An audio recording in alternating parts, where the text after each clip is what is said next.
John's gospel and letters that love originates in God.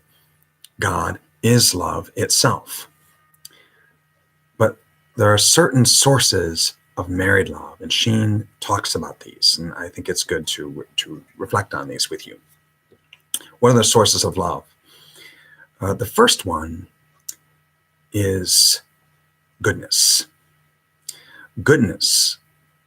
Love is attracted to goodness. And so when we see goodness in another person, that attracts us. That leads us to want to get to know that person. And so when a couple meet, they may or may not see goodness in the other person. But if they end up married, it's a sure bet that they will have seen some goodness in that person that they like, that attracts them. So goodness within, whether it's a person's smile or insights, sense of humor, laid back attitude toward life, intellect, whatever it is, some goodness attracts us. So that's the first source of love. The second source of love is knowledge. When we see goodness, it is common for us to want to know more. We're curious creatures. We always want to grow in our knowledge. And so as we come to understand the person better, as we grow in that knowledge, we grow more and more to love that person. Knowledge is a key source of love.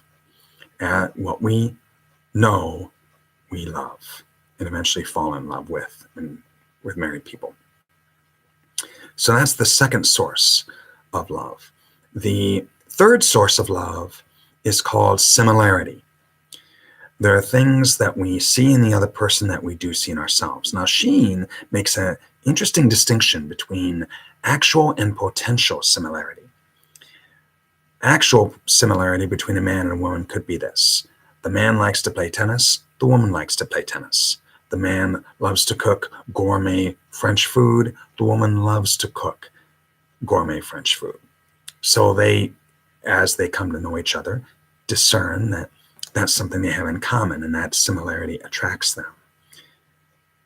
Now, that's one kind of similarity. The other kind of similarity is potential similarity, and this is different. Potential similarity is something you see in the other person that is not in you. Some gift, some talent, some ability, some quality that you see in that person and that you would like to understand better.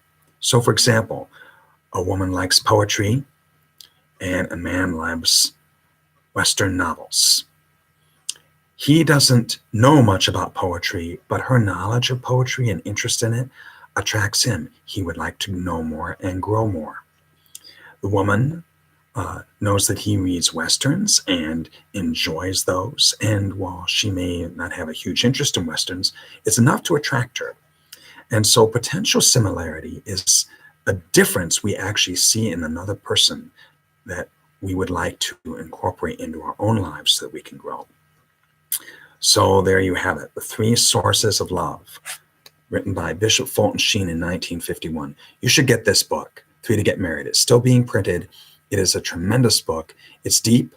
It's not the easiest read, but it is a powerful and profound look at marriage. My prayer for you and yours is that you will have a blessed week and that we will all come to know and better appreciate the gift and blessing of marriage.